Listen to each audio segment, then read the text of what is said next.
Shalom saudara sekalian semua. Pada pagi hari ini kita boleh rindu kepada Tuhan Yesus. Tuhan Yesuslah yang telah menyertai kita selama kita hidup. Dengan segenap hati kita mau datang menyembah Yesus. Dengan seluruh jiwa kita mau memuji Tuhan Yesus, karenalah Yesus yang patut kita puja. Kita bangkit berdiri, kita angkat lagu pujian ini. Inilah rinduku.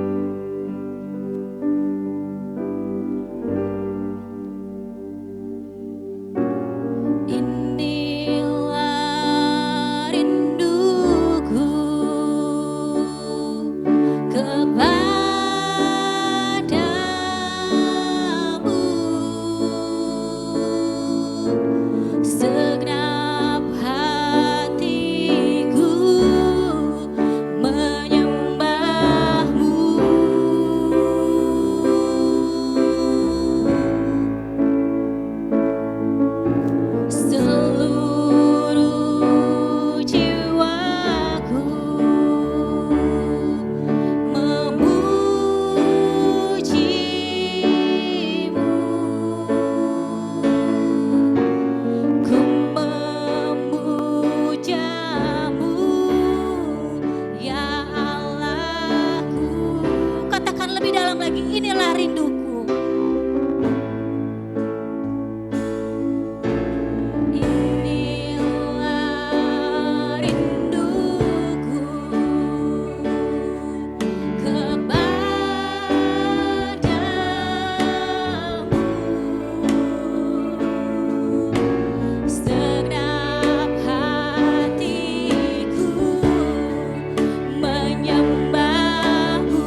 berikan hatiku.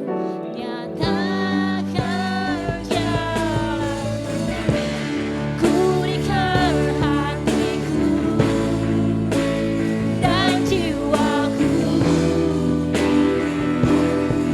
semuanya bagiku di dalam hidup setiap waktu.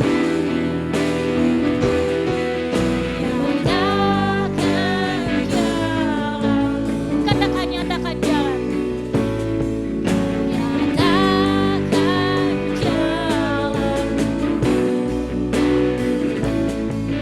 nyatakan jalan. Beri kemuliaan buat Tuhan Yesus kita. Haleluya Yesus, haleluya, terpujilah namamu Bapa. Pada pagi hari ini ya Yesus, kami datang dengan penuh kerinduan Yesus. Nyatakan jalanmu bagi hidup kami Yesus. Inilah pujian kami, inilah penyembahan kami Yesus. Pada pagi hari ini Yesus, kami datang ingin memuji dan menyembahmu Yesus. Yang sakit kau boleh sembuhkan Yesus. Yang malas kau boleh berikan kerajinan Tuhan Yesus. Yang hatinya sedang sakit, yang hatinya sedang terluka, kau boleh sembuhkan mereka, kau boleh pulihkan mereka Yesus. Mereka yang datang pada pagi hari ini Yesus tidak sama dengan mereka pulang Yesus, karena mereka membawa firman-Mu Yesus. Mereka melangkah demi melangkah Yesus, karena jalan-Mu lah yang menyertai mereka ya Bapa. Hanya di dalam nama Tuhan Yesus kami berdoa dan mengucap syukur. Haleluya, haleluya. Amin. Aku percaya kepada Allah, Bapa yang Maha Kuasa, Khalik langit dan bumi, dan kepada Yesus Kristus, anaknya yang tunggal Tuhan kita, yang dikandung daripada Roh Kudus, lahir dari anak darah Maria, yang menderita sengsara di bawah pemerintahan Pontius Pilatus, disalibkan, mati dan dikuburkan, turun ke dalam kerajaan maut. Pada hari yang ketiga bangkit pula dari antara orang mati, naik ke surga, duduk di sebelah kanan Allah, Bapa yang Maha Kuasa. Dan dari sana ia akan datang untuk menghakimi orang yang hidup dan yang mati. Aku percaya kepada Roh Kudus, gereja yang kudus dan am, persekutuan orang kudus, pengampunan dosa, kebangkitan daging, dan hidup yang kekal. Amin. Amin. Masih semangat ingin memuji nama Tuhan? Kalau semangat memuji nama Tuhan, tetap bangkit berdiri ya. Kita mau angkat lagu pujian Engkau Baik.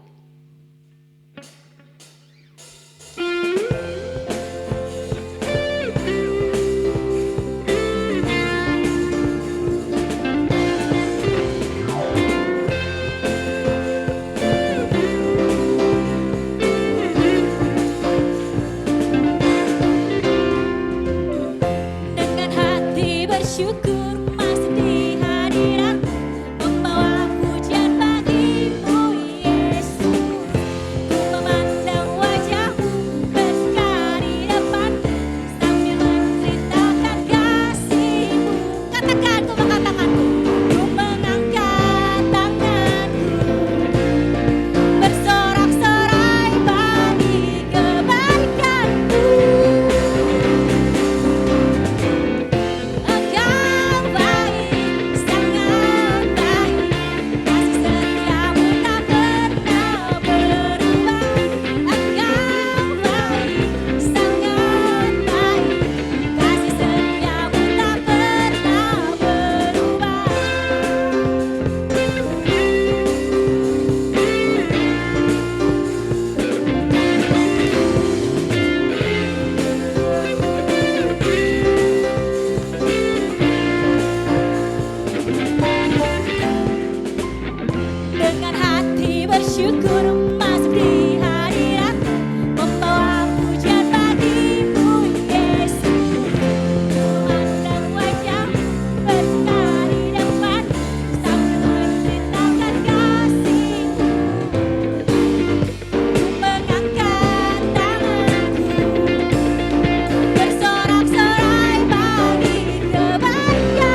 bersyukur. Boleh angkat tangan? Percayakan saudara kalau Tuhan Yesus itu baik? Amin. Kalau percaya kalau Tuhan Yesus itu baik, berarti Tuhan Yesus akan melindungi saudara dengan memberikan saudara dengan kesehatan. Kalau gitu tetap bangkit berdiri ya. Karena kuasanya Yesus itu sungguh nyata dalam hidup kita. Kita mau angkat lagu pujian, sungguh nyata.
diurapi oleh Engkau ya Bapa. Inilah pernyataan hidup kami.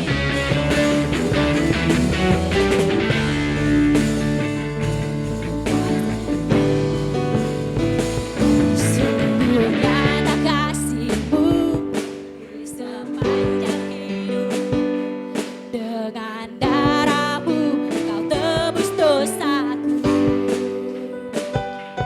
Sungguh nyata kasih-Mu di sepanjang hidup.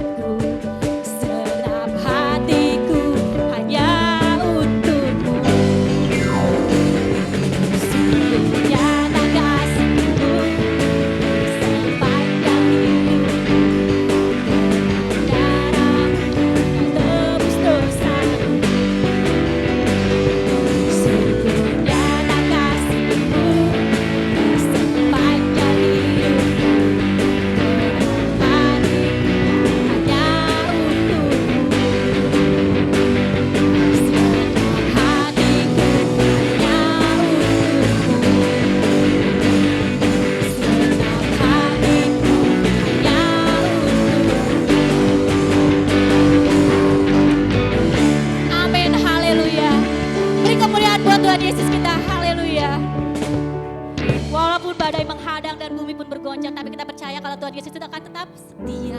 Amin. Dan kita juga mau tetap setia kepada Yesus. Amin. Sudah dari sukacita pada pagi hari ini, berarti kita siap untuk mendengarkan sabda firman Tuhan. Kita boleh buka hati kita, kita boleh merasakan jamahan Tuhan. Kita boleh berserah penuh pada Bapa.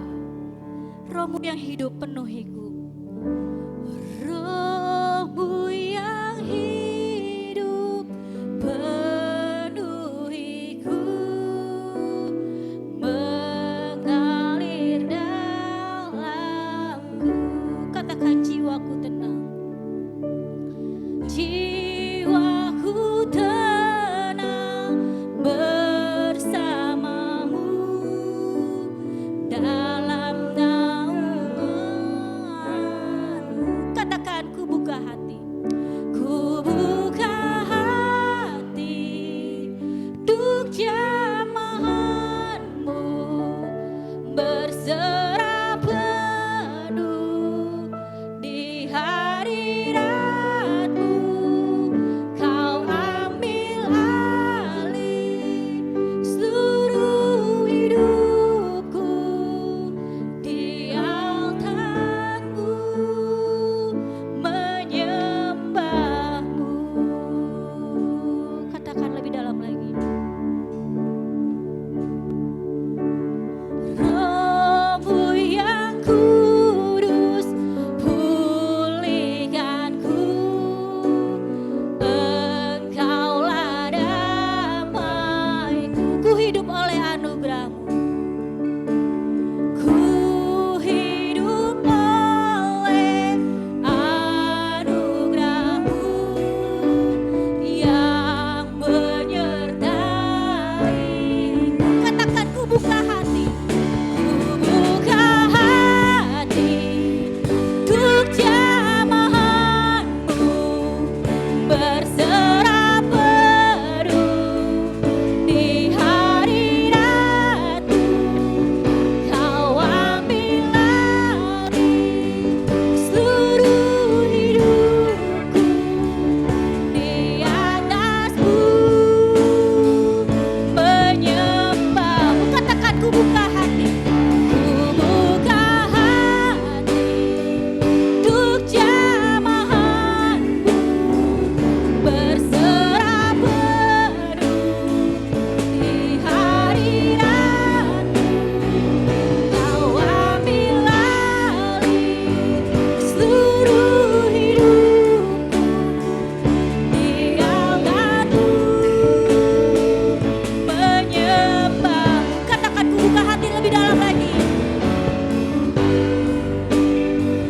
Untuk jamahanmu, berserah penuh di hadiratmu.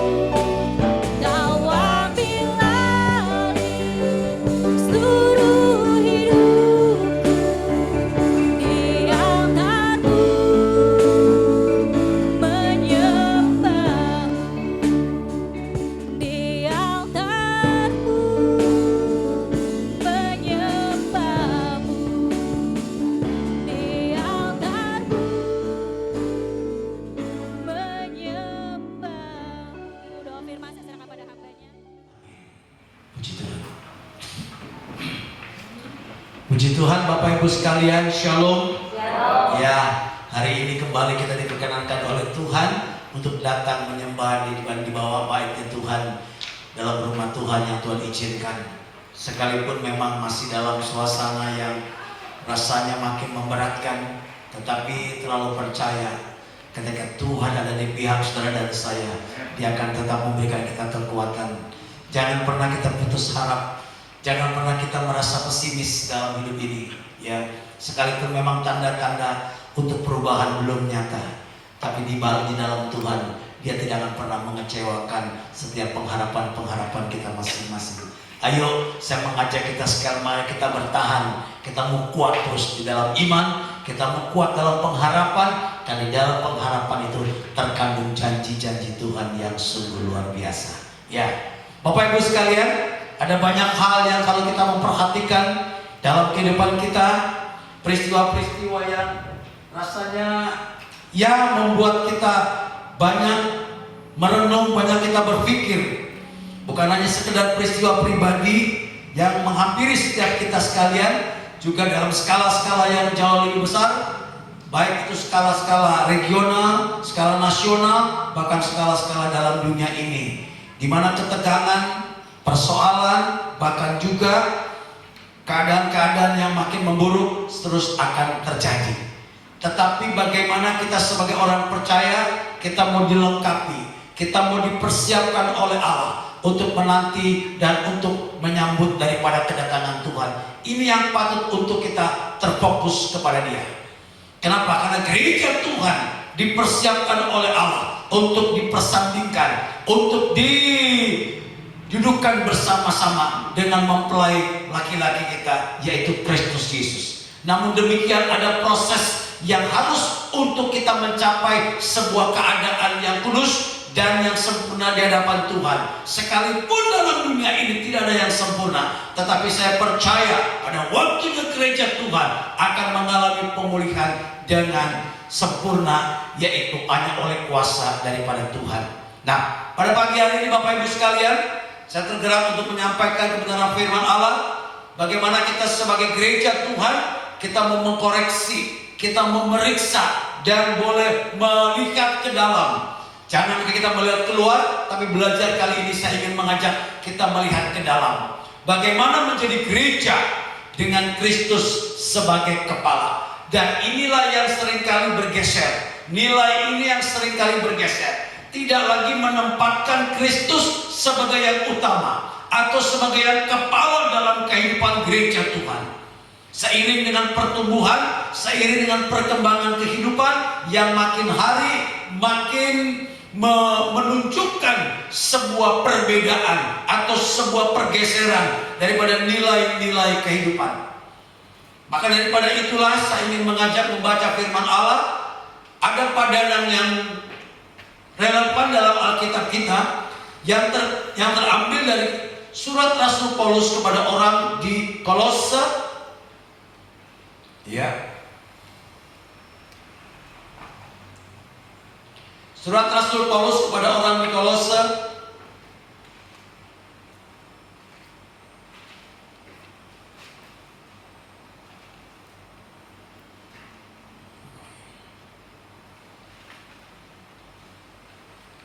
ya. Kolose pasal yang pertama ayat yang ke-15 sampai dengan ayat yang ke-18 ya. Demikian firman Allah, Ia adalah gambar Allah yang tidak kelihatan, yang sulung lebih utama dari segala yang diciptakan. Karena di dalam Dialah telah diciptakan segala sesuatu yang ada di sorga dan yang ada di bumi, yang kelihatan dan yang tidak kelihatan, baik singgasana maupun kerajaan, baik pemerintah maupun penguasa. Segala sesuatu diciptakan oleh Dia dan untuk Dia. Ia ada terlebih dahulu dari segala sesuatu, dan segala sesuatu ada di dalam Dia. Ia adalah kepala tubuh, yaitu jemaat. Ialah yang sulung, yang pertama bangkit dari antara orang mati, sehingga Ia yang lebih utama dari segala sesuatu. Kalimat terakhir atau ayat 18 yang mengatakan Ia yang lebih utama dari segala sesuatu. Ia yang terutama, artinya Dia adalah kepala daripada segala sesuatu yang ada di dalam dunia ini. Ya, karena isi bumi ini adalah ciptaan, tetapi Dia adalah pencipta. Sekalipun ada beberapa keyakinan yang menempatkan, bahkan di dalam akar kekristenan juga menempatkan Kristus adalah salah satu ciptaan, dan ini tidak cocok, tidak sesuai dengan kebenaran firman Allah ya. Maka daripada itulah Bapak Ibu sekalian, kita tidak mau digeser oleh daripada pengajaran-pengajaran yang tidak sesuai dengan konteks firman Tuhan. Kalau ada yang mengatakan sekali lagi kalau Yesus adalah salah satu ciptaan, ini berbicara tidak mengakui daripada eksistensi keilahian Kristus sebagai yang utama. Tetapi dengan jelas Surat Kolose mengatakan ia adalah yang utama daripada segala sesuatu, dan ia adalah yang sulung daripada ciptaan Allah, yaitu jemaat Tuhan. Bapak Ibu sekalian, kenapa hal ini pagi hari ini saya ingin menyampaikan kepada kita sekalian, supaya pengharapan dan fokus pandangan kita sebagai gereja Tuhan pada akhir zaman ini jangan bergeser. Dan kalau itu bergeser tanpa kita sadari, seringkali bagaimana kita tidak lagi menempatkan Kristus sebagai kepala, Kristus sebagai yang utama, baik dalam kehidupan bergereja, baik dalam kehidupan berumah tangga, juga dalam kehidupan pribadi, lepas pribadi orang-orang percaya. Dan ini sangat berbahaya sekali. Maka daripada itu, marilah kita kembali kepada hal-hal yang Tuhan ingin kita kerjakan. Tergerak dengan satu pertanyaan, masihkah gereja relevan? Ini sebuah pertanyaan. Kenapa demikian pentingnya? Karena kalau kita melihat perkembangan dalam kehidupan dunia ini, di mana tingkat kemajuan daripada teknologi yang semakin hari semakin menakjubkan dan semakin membuat kita ketergantungan dengan hal-hal yang demikian. Seolah-olah tanpa teknologi kita tidak bisa berbuat sesuatu. Memang pada realitanya dunia ini akan menjadi lumpuh ketika teknologi itu tidak bekerja dengan baik. Bayangkan saja misalkan ya, komunikasi ini satu kali bisa terputus ya, karena gangguan. Bagaimana kacaunya dunia ini ya, kacaunya komunikasi. Bukan hanya komunikasi saja, tapi secara keseluruhan, baik ekonomi, baik regulasi, itu semuanya akan mengalami kekacauan. Maka tidak heran ketika manusia tergantung sekali dengan yang namanya teknologi ini. Ya, teknologi dibuat, teknologi dikembangkan untuk menjadi sarana memperlancar kehidupan manusia. Tetapi kuasa yang lain bekerja ingin membalikkan daripada fungsi itu menjadi sebuah ketergantungan bagi manusia itu sendiri, sehingga manusia tidak lagi mengutamakan hal-hal yang prinsip dalam hidup ini. Bahkan ia tergantung kepada hal yang demikian. Di samping itu juga permasalahan kehidupan ya, permasalahan kehidupan juga itu bisa berakibat daripada ketergantungan kita, karena fokus daripada seseorang bisa hanya kepada masalah, hanya kepada persoalan. Nah, demikianlah. Tetapi kalau kita merujuk kepada firman Tuhan tadi mengatakan, kalau dialah Allah, dialah kuasa Yesus yang menciptakan segala sesuatu yang ada di sorga dan di bumi, yang kelihatan dan yang tidak kelihatan. Nah, ini yang seringkali banyak dilupakan. Dia yang utama, dia yang menjadikan yang kelihatan dan yang tidak kelihatan.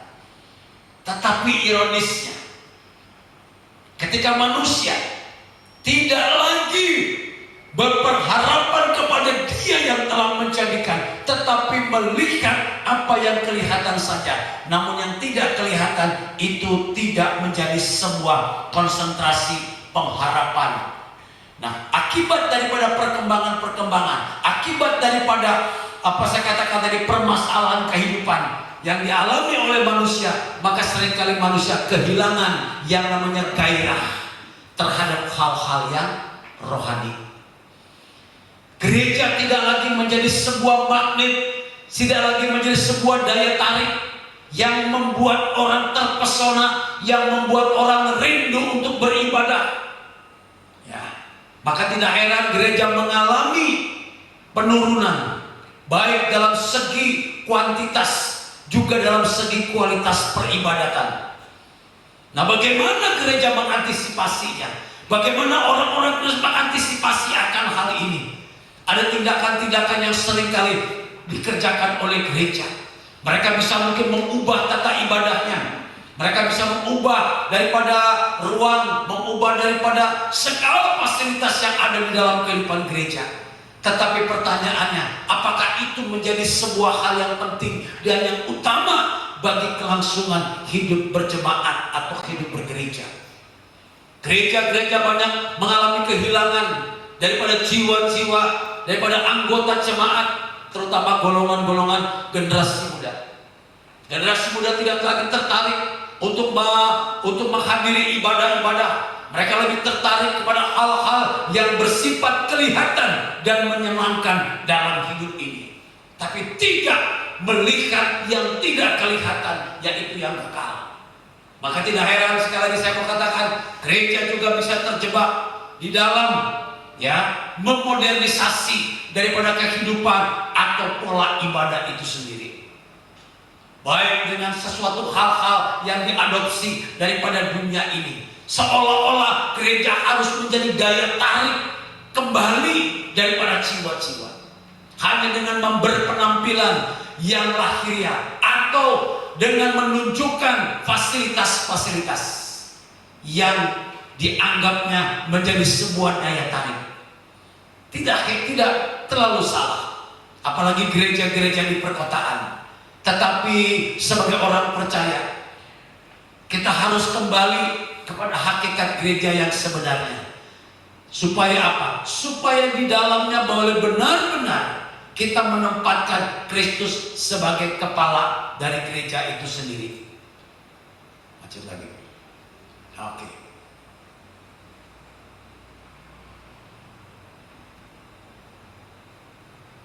Ya. Nah, jadi pertanyaan tadi saya ulang, apakah yang harus dilakukan oleh gereja untuk mengantisipasi daripada perkembangan zaman ini? Bukan hanya gesekan di antara umat beragama. Hari-hari ini kita juga banyak mendengar ada banyak gesekan, ada banyak kebencian, ada banyak perseteruan yang kita boleh sama-sama saksikan dan dengar, baik melalui media sosial ataupun info-info yang lain. Tetapi bagaimana kita mensikapi akan hal ini? Terlebih kita hadir di tengah-tengah kehidupan bangsa kita ini. Bapak Ibu sekalian, saudara-saudara, harus menjadi sebuah fokus perhatian gereja.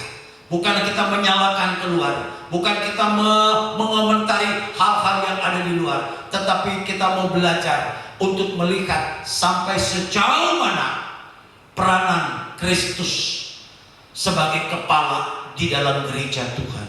Peranan Kristus sebagai kepala di dalam rumah tangga, di dalam kehidupan pribadi kita, bahkan di dalam aspek-aspek tindakan-tindakan dan pola pikir kehidupan orang-orang percaya. Ini yang harus kita kembali dan menjadi sesuatu hal yang sangat penting untuk kita boleh telaah bersama-sama. Saya ingin menyajikan hanya sedikit informasi survei yang dikerjakan oleh Barna Research Group. Riset ini tercatat dan hasil daripada evaluasi komunikasi 1005 gereja Protestan dan gereja Katolik. Apa risetnya yang dihasilkan? Yang pertama dikatakan pengerja gereja yang tidak dibayar turun dari 27% menjadi 20% selama 10 tahun ini.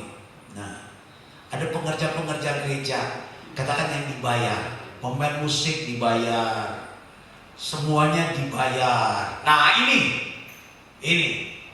fenomena, ini gereja akhir zaman ini. Kita terbuka, dibayar, ada upahnya dengan alasan PK. Nah, sekarang dikatakan turun dari 27 sampai 20%. Jadi kecenderungannya lebih banyak yang dibayar. Nah, ini kecenderungan ini. Yang kedua, jumlah jemaat yang bergereja menurun dari 49% menjadi 42% pada kurun waktu yang sama. Turun.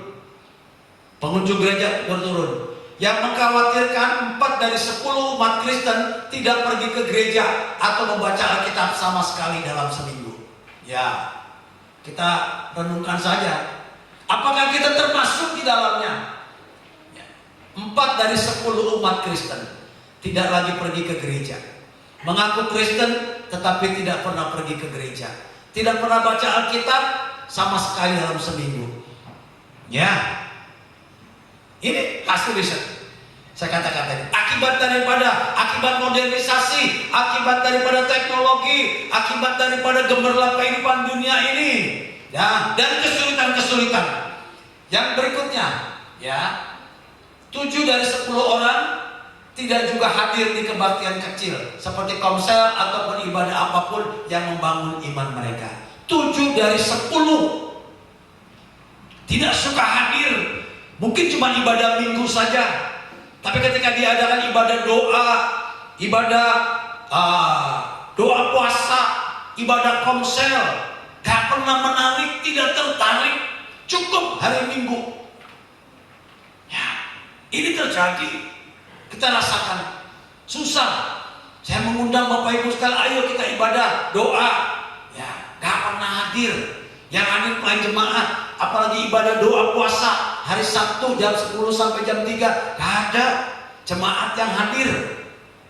Warta ditulis. Ibadah ini bukan hanya untuk para pelayan jemaat, bukan, untuk kita semua. Ibadah Zoom, ya, karena di tengah-tengah pandemi ini kita tidak bisa lagi ibadah ibadah tengah minggu, hari Rabu, karena kita belum diizinkan, cuma ibadah minggu saja diizinkan oleh pemerintah, ya. Maka kita mengambil kebijakan, mari kita ibadah lewat Zoom. Pasti kita punya HP semuanya, bisa pakai HP. Tapi yang hadir berapa jumlahnya biasanya, Pak Arif? Ya? 15-an, iya kan? 15. Jemaatnya banyak, 15. 3 gereja cuma 15 yang hadir. Bayangin, ya, banyak alasannya beginilah kan. Saya salut dengan ibu-ibu yang udah usia, yang nggak bisa buka ibadah Zoom, ya, dia cari, dia usaha. Ada seorang ibu, Pak, saya sudah ganti handphone, Pak. Kan handphone saya baru, saya ibu tua loh. Ibu tua umur udah 78 tahun, udah mau ganti handphone baru, Pak. Tapi ibadah Zoomnya belum bisa. Nah, ini kerinduannya. Ayo ibu, nanti saya ajarin, diajarin semuanya. Ya. Saudara-saudara kita, ibadah jemaat-jemaat yang sudah tersebar keluar kota, yang ada di daerah mereka hadir. Dari Bukit Tinggi ikut, dari Kalimantan, beberapa kota juga ikut bergabung. Ya, ini semua kerinduan mereka. Tapi kita yang lain-lain, ya, saya berharap supaya kita memperhatikan akan hal ini. Bukan buat gereja, tapi buat saudara-saudara sekalian, buat kita sekalian, supaya kita bisa bertahan sampai akhir, supaya kita bisa kuat menjelang kedatangan Tuhan yang kedua kali. Maka dengan itulah hasil riset ini saya kemukakan supaya menjadi referensi, ya, bukan menghakimi, tidak, tapi mengingatkan bagi kita sekalian. Berikutnya, setidaknya ada 10 juta umat Kristen yang tidak bergabung dengan gereja apapun. Bayangkan, 10 juta di dunia ini cukup banyak, tidak pernah bergabung. Kemudian menurut Josh Barna juga 41% dari orang yang beribadah di gereja tidak lahir baru. Ini salah gereja. Ini kesalahan gereja. Ya.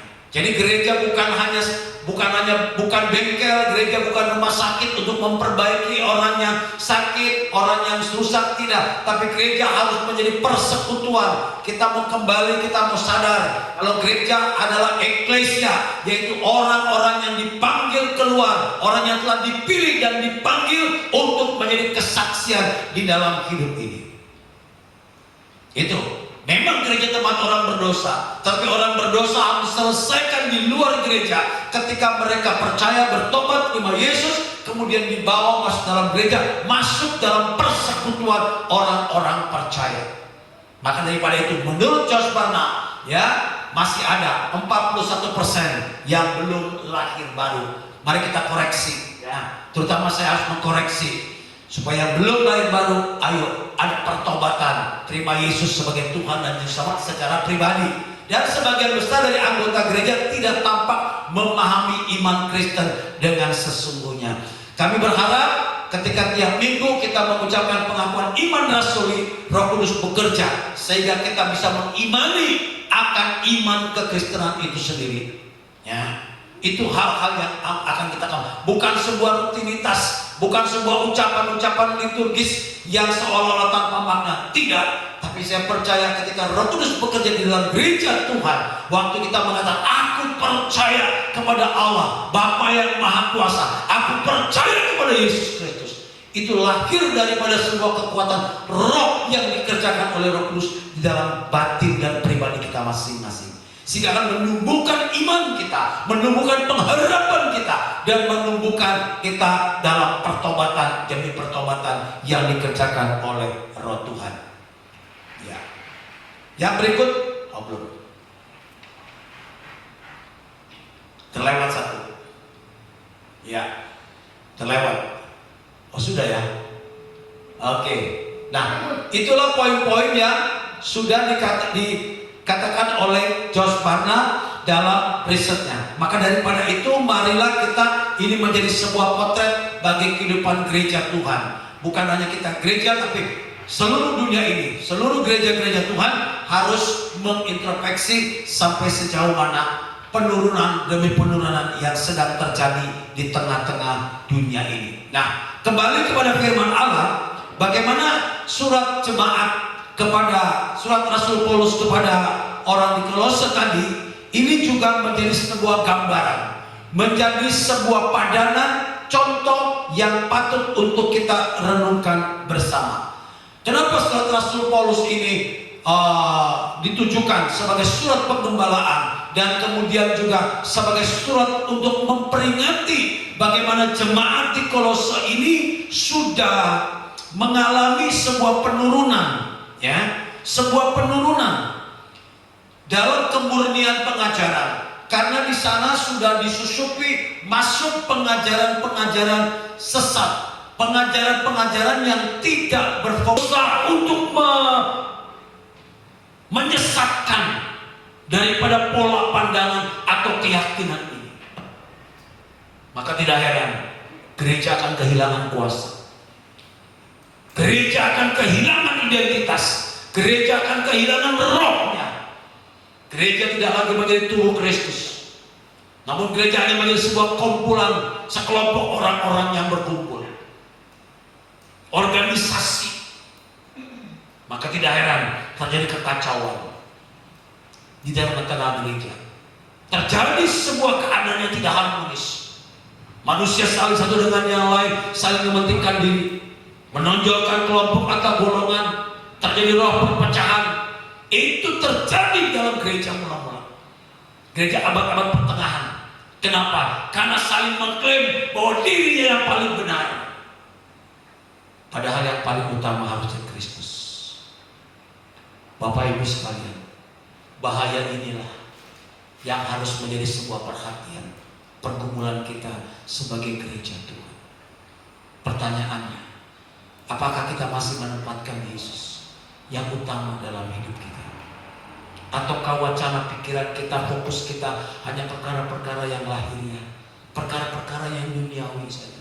Apakah perkara makan, minum, dan pakai? Kalau fokus kita masih perkara itu, masih bergelut dengan hal yang demikian, sungguh kita akan rugi dan kita akan mengalami hal-hal yang menyesalkan nanti. Itu memang kita butuhkan, itu memang kita perlu, tapi bukan yang utama dalam hidup ini.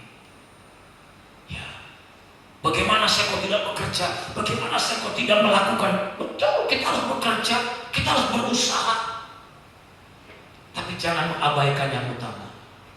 Percaya Bapak Ibu sekalian, ketika kau mengabaikan yang utama ini, kita akan terus terbawa arus, terus kita disibukkan oleh perkara-perkara yang lahiriah, sehingga kita akan kehilangan waktu. Waktu sudah berlalu, sehingga yang timbul adalah penyesalan. Bukankah firman Allah mengatakan bagi kita sekalian yang tidak asing lagi, carilah dahulu kerajaan Allah serta kebenarannya, maka semua akan ditambahkan kepadamu. Berapa jauh kita mengutamakan Kristus, berorientasi penuh dan berotoritas di dalam kehidupan kita, baik lewat waktu kita, kerinduan hati kita untuk bersekutu, kerinduan hati kita untuk selalu ada di dalam hadirat Tuhan. Ini jauh lebih penting dari perkara makan dan minum. Makanan bisa membuat kita menjadi sakit, Minuman bisa membuat kita mengalami hal-hal yang tidak baik bagi kesehatan. Tapi saya terlalu percaya ketika Bapak Ibu bersekutu dengan Tuhan, tetap taat dan setia kepada Dia, perkara-perkara lahiriah Tuhan sediakan. Tuhan sediakan. Jangan tidak percaya. Ayo. Jadi mari kita kembali untuk mengutamakan apa? Mengutamakan Kristus sebagai kepala dalam kehidupan jemaat. Dan Kristus juga harus menjadi fokus pemberitaan Injil, baik di mimbar-mimbar gereja maupun di tempat di mana saudara saya berkesempatan untuk menyampaikan berita ini. Baik lagu-lagu pujian yang kita naikkan, mari kita mau selektif. Kadang-kadang kita tanpa sadar bisa jadi disusupi dengan lagu-lagu yang meragukan atau lagu-lagu yang tidak menempatkan Kristus. Maka daripada itu para WL, saya mau menghimbau pada waktu saudara akan mempersiapkan pujian untuk dinaikkan pada ibadah, berdoa terlebih dahulu. Berdoa supaya Tuhan lewat Roh Kudus-Nya memberikan kepada kita sekalian sebuah damai sejahtera untuk menyanyikan lagu pujian tersebut. Dan kita percaya kalau ada penyimpangan, ada pengurangan daripada keutamaan Kristus, Roh Kudus akan mencegah, Roh Kudus akan mengingatkan bagi kita sekalian. Bukan dengan lagu, dengan apa namanya, dengan iramanya yang enak, yang sedap didengar, tidak. Tapi apakah itu berkenan kepada Tuhan? Karena pujian yang kita naikkan bukan untuk kita. Yang utama bukan untuk kita supaya kita senang, tidak, tapi bagi Dia yang kita senangkan. Pada waktu kita senangkan Dia, percaya kita akan terimbas, kita akan mendapat dampaknya, kita akan mendapat cipratannya. Apa itu cipratannya? Kebahagiaan, damai sejahtera, dan sukacita. Jadi kalau kita hanya untuk kepentingan kita, menurut saya ini misalkan Nipan, menurut Nipan lagu ini paling enak, paling favorit. Tapi kalau kata Tuhan aku tidak mau lagu itu, nah tidak berdampak. Maka daripada itu mari ya para WL, para pemusik, ayo saling. Makanya bagaimana caranya supaya kita bisa hidup terus erat, memiliki sensitif dengan Roh Kudus, nah suka beribadah. Kemudian ayo melakukan apa yang menjadi bagian kita, persekutuan. Syukur, kita bersyukur kepada Tuhan ya. Musik PL kita, mereka hidup di dalam takut akan Tuhan, dan Tuhan akan terus berkarya di dalam kehidupannya. Puji Tuhan. Nah, ada 3 hal saja pada pagi hari ini akan saya berikan bagi kita sekalian sebagai koreksi atau sebagai petunjuk apakah kita masih menempatkan atau sudah menempatkan Kristus sebagai yang utama atau sebagai yang kepala. Yang pertama adalah Kristus harus menjadi dasar ajaran gereja Tuhan. Kristus harus menjadi dasar ya. Tanpa dasar Kristus, maka sekali lagi itu adalah sesuatu hal yang tidak berkenan kepada Tuhan. Saya mau baca kitab Kolose tadi. Surat Kolose pasal 1 ayat 27 dan 28. Demikian firman Allah. Kepada mereka Allah mau memberitahu betapa karya dan mulianya rahasia itu di antara bangsa-bangsa lain, yaitu Kristus ada di tengah-tengah kamu. Kristus yang adalah pengharapan akan kemuliaan. Dialah yang kami beritakan apabila tiap-tiap orang kami nasihati dan tiap-tiap orang kami ajari dalam segala hikmat untuk memimpin tiap-tiap orang kepada kesempurnaan dalam Kristus. Jadi dasar ajarannya harus Kristus yang diajarkan di dalam gereja Tuhan. Harus Kristus. Pemberitaan firman Allah harus pemberitaan firman-Nya, dasarnya Kristus. Bukan sesuatu dari dirinya atau kesaksian-kesaksian pribadi. Ini yang harus kita perhatikan. Ketika seorang hamba Tuhan hanya kesaksian pribadi, nah ini patut untuk kita koreksi, patut untuk kita waspadai. Persentasenya kesaksian boleh, tetapi tidak boleh banyak, sedikit saja persentasenya. Hanya untuk sebagai penguatan. Ya. Maka daripada itulah jangan mencuri daripada kemuliaan Allah. Kristus harus menjadi dasar pengajaran gereja Tuhan. Tanpa Kristus menjadi dasar, maka gereja tidak akan bisa bertumbuh. Gereja tidak akan bisa kuat menghadapi segala goncangan, menghadapi segala persoalan-persoalan yang sedang terjadi di dalam kehidupannya gereja itu sendiri. Nah, maka daripada itu saya mau katakan, mari kita jangan khawatir. Apa jangan khawatir? Akan kalah persaingan. Bersaing, seolah-olah gereja sekarang sedang bersaing satu dengan yang lain, dengan fasilitas. Fasilitas ibadah kah? Fasilitas teknologi kah? Semuanya sedang bersaing. Lihat, oh di gereja ini pakai lampu-lampu merah, kuning, hijau. Wow, pakai lampu-lampu, puji-pujiannya, WL-nya, singernya, pemain musiknya top-top semua. Kemudian generasi muda, oh berbondong-bondong. Tapi saya mau katakan, jangan kita terkecoh akan hal itu. Ya. Jangan kita terkecoh, jangan kita bersaing dengan hal yang demikian. Tapi kita mempertahankan pengajaran daripada Kristus itu sendiri dengan ajaran. Itu termasuk daripada ajaran-ajaran dunia. Ya. Tapi cukup apa yang Tuhan berikan, apa yang Tuhan berkati bagi kita, kita boleh merasakan cukup.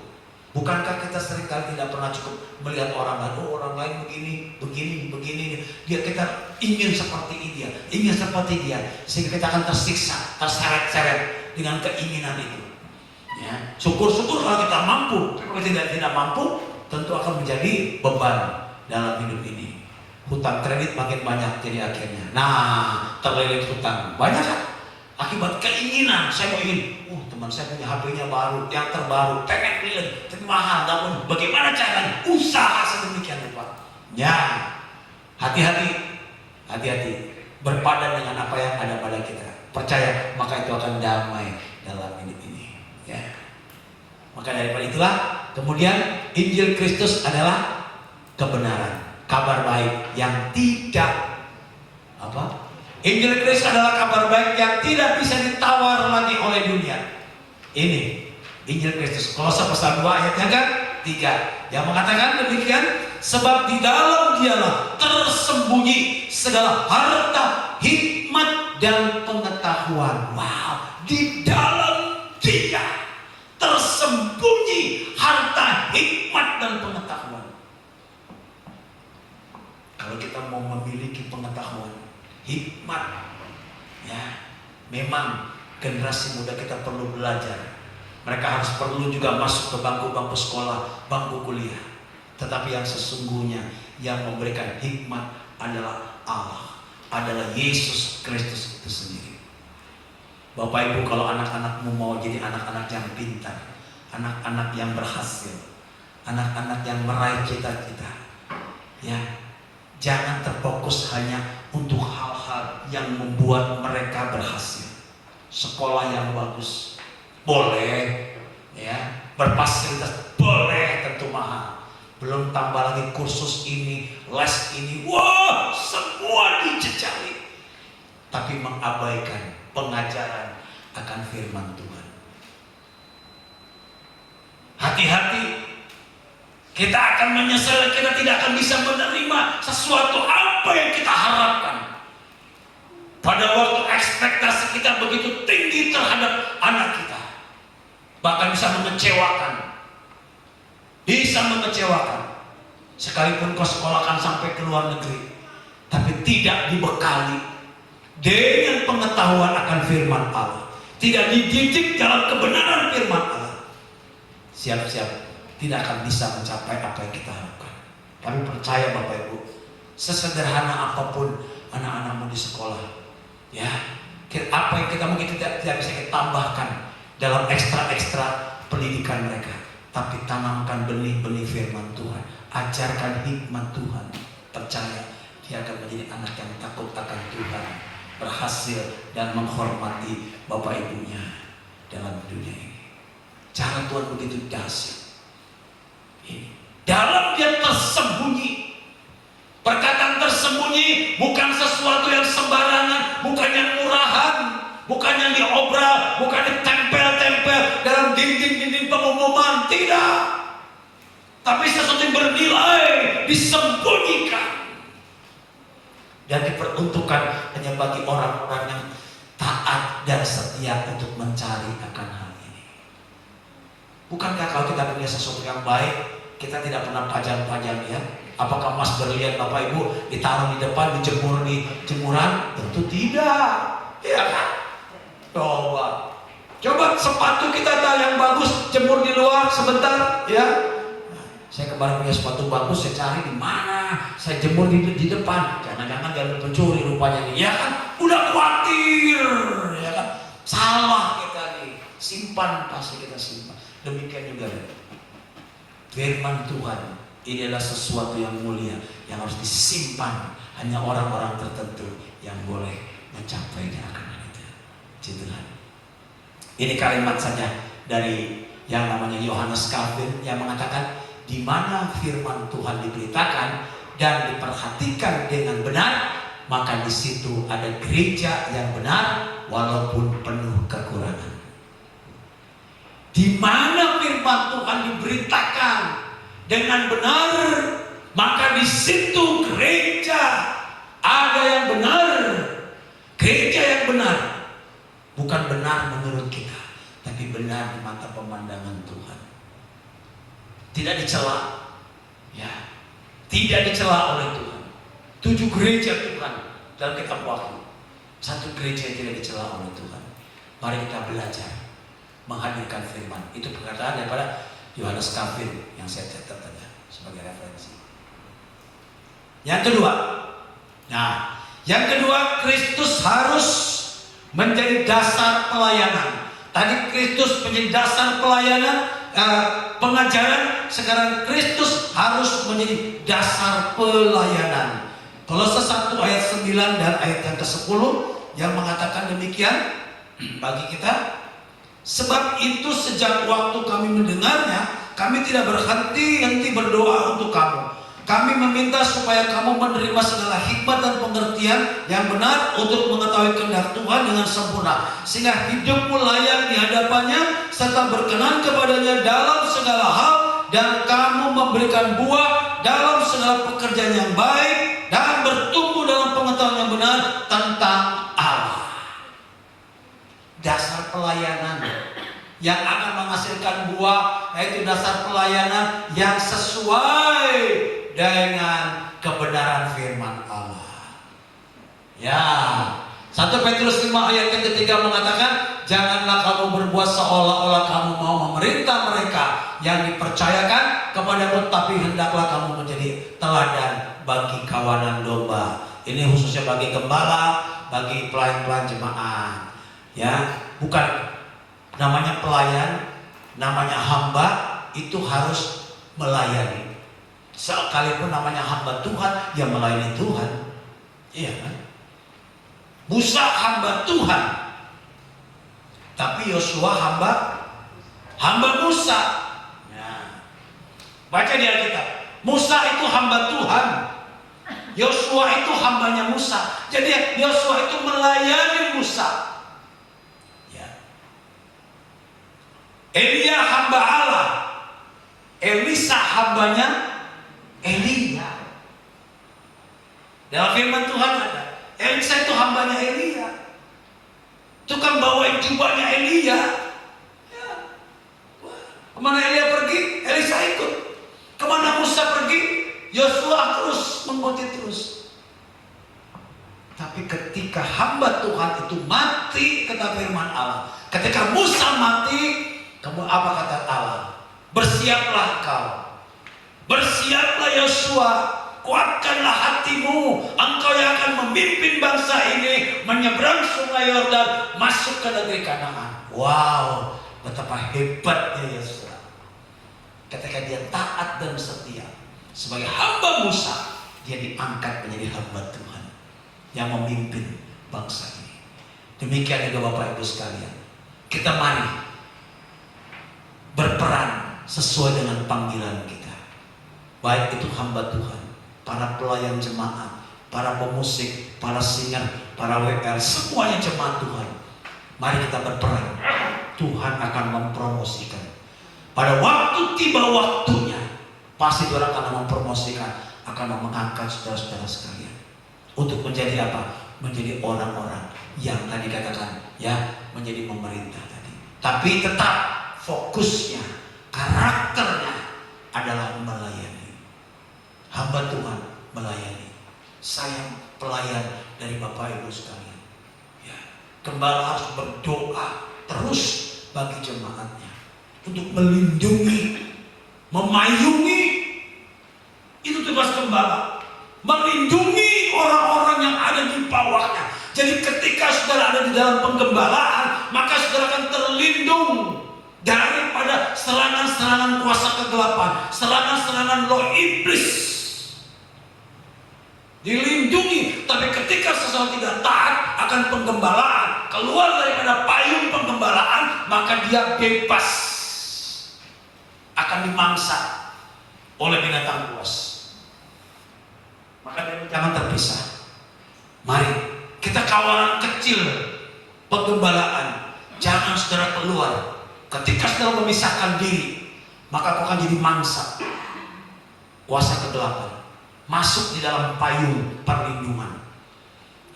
Gereja bukan organisasi, bukan hanya organisasi, bukan hanya organisasi, tapi gereja adalah organisme. Ada organisasi dan ada roh Tuhan. Maka disitulah yang disebut gereja Tuhan. Gereja bukan ormas. Kalau orang menempatkan diri sebagai ormas, maka mereka tidak mengetahui akan esensi daripada gereja itu sendiri. Sebagaimana kekristenan, saya katakan, Kristen bukan sekedar agama, tapi Kristen berbicara soal persekutuan, soal hubungan dengan Tuhan. Ini agama adalah standar moral tertinggi dalam dunia ini. Kategori yang tertinggi adalah moralnya adalah agama. Stop sampai di agama. Tapi Kristen tidak cukup hanya sampai di agama. Dia jauh lebih tinggi kualitasnya adalah persekutuan, hubungan dengan Tuhan sebagai Allah Tuhan dan Juru Selamat kita. Ini penting sekali di dalam pelayanan kita. Ya, saudara melayani, pemusik melayani, WL melayani, Asyir melayani di depan. Ya, itu adalah karunia Tuhan, anugerah Tuhan. Percaya, sekecil apapun pelayanan yang kita kerjakan di depan Tuhan, Tuhan memperhatikan, Dia akan memberi upah bagi setiap kita masing-masing. Maka dari itu, pada waktu kau diberikan tugas, jangan, wah saya capek, bersemangat, justru kasih tugas, saya makanya kita mesti apa? Mesti jadinya ini kesempatan. Nah itu, kesempatan. Bukan karena PK, ya, yang tadi dikatakan, yang bertambah menambah, bukan. Tapi PK kita datangnya daripada Tuhan Yesus. Percaya, Tuhan akan bukakan setiap pintu-pintu berkat bagi kehidupan kita masing-masing waktu kita tulus kepada Tuhan. Nah, yang ketiga, Kristus harus menjadi dasar persekutuan. Tadi dasar pengajaran, dasar pelayanan, dan yang ketiga dasar persekutuan. Pasal 3 ayat yang ke-11. Sedikit lagi. Kolose pasal 3 ayat yang ke-11. Yang terakhir. Dan hal ini tidak lagi orang Yunani atau orang Yahudi, orang bersunat atau tidak bersunat. Tadi saya di depannya, orang barbar atau orang skit, budak atau orang merdeka, tapi Kristus adalah semua dan di dalam segala sesuatu. Jadi tidak lagi mengkotak-kotakan berdasarkan ras, berdasarkan keturunan, berdasarkan warna kulit, berdasarkan status sosial, berdasarkan intelektual. Tidak. Gereja tidak boleh dikotak-kotakan. Sekalipun ada di Indonesia masih ada gereja yang bersifat kesukuan. Ada gereja Kristen Jawa, ada gereja Kristen Masehi, orang-orang Sulawesi, ada gereja Kristen Batak, orang-orang Sumatera. Itu memang awalnya masih gereja kesukuan, tetapi semua dasarnya tetap Kristus. Ya. Kalau kita bukan orang suku Batak, Pada waktu kita masuk gereja Batak, oh, saudara sukunya apa nih? Bukan Batak, nggak boleh? Tidak, pasti boleh. Ya. Saya kerap kali pada waktu masih bekerja, ketika berjemaat atau kita ibadah di luar kota, tidak jauh gereja dan sebagainya, ada gereja HKBP, ya saya masuk aja gereja HKBP. Ada gereja Hokkimtong, ya masuk gereja Hokkimtong. Bahasanya nggak ngerti saya. Waduh, pakai Mandarin semuanya nih, semuanya bahasa Mandarin, nggak ngerti saya. Ya. Tapi saya nyanyi tahu, nyanyi oh gini, nggak apa-apa. Datang. Saya nggak ditolak sama orang, mereka nggak ditolak beribadah. Nah inilah, jadi Bapak Ibu sekalian, jadi Kristus itu harus menjadi dasar persekutuan kita. Jangan kita mengkotak-kotakan atau memilah-milah dalam kita bersekutu. Sama semuanya. Ya, tidak ada orang Yunani, tidak ada orang Yahudi, tidak ada orang Skit dan orang-orang yang lain. Tetapi yang ada adalah orang-orang percaya kepada Kristus Yesus sebagai Tuhan dan Juru Selamat. Ini sangat penting sekali bagi kita gereja Tuhan akhir zaman ini, supaya tidak lagi ada perbedaan, ya, baik perbedaan ras, status sosial, tingkat pendidikan, karena semua telah dipersatukan oleh Kristus. Kalau Kristus adalah kepala, maka anggota tubuh itu masing-masing saling bekerja sama. Tidak semua jadi tangan, tidak semua jadi kaki, ada fungsi-fungsi masing-masing peranan. Itulah gereja Tuhan. Maka daripada itu Bapak Ibu sekalian, sebagai koreksi introspeksi kita masing-masing, mari, apakah Kristus sudah menjadi kepala di dalam kehidupan gereja Tuhan? Ya, saya sangat-sangat memperhatikan akan hal ini. Ketika saya salah, maka jemaat juga akan bisa tersesat. Tapi saya minta ampun kepada Tuhan supaya kiranya kita boleh tetap berjalan di dalam koridor atau dalam pimpinan daripada Tuhan. Demikian juga dalam kehidupan sehari-hari kita, supaya kita menempatkan Kristus yang utama dalam aspek hidup kita. Sebelum kita bertindak, sebelum kita melakukan sesuatu, ayo kita konfirmasi dengan Tuhan. Boleh nggak Tuhan? Saya punya rencana ini Tuhan. Saya punya mau kesini Tuhan. Boleh nggak Tuhan? Minta Tuhan pertolongannya. Ya, jangan kalau sudah terjadi sesuatu kita menyalahkan Tuhan. Kenapa Tuhan tidak menyertai? Saya sudah berdoa tadi waktu berangkat, kenapa Tuhan tidak sertai? Nah, jadi menyalahkan Tuhan. Bukankah kita bukan hanya minta persetujuan, tapi kita harus minta hal-hal yang jauh lebih lagi, supaya saudara makin mengerti akan kebenaran dan hakikat hidup ini. Kiranya firman Allah ini boleh menjadi kekuatan bagi kita, dan saudara sekalian hidup di dalam berkat Tuhan, dan rohani kita makin murni, tempatkan Kristus sebagai kepala dalam kehidupan kita. Amin. Tuhan Yesus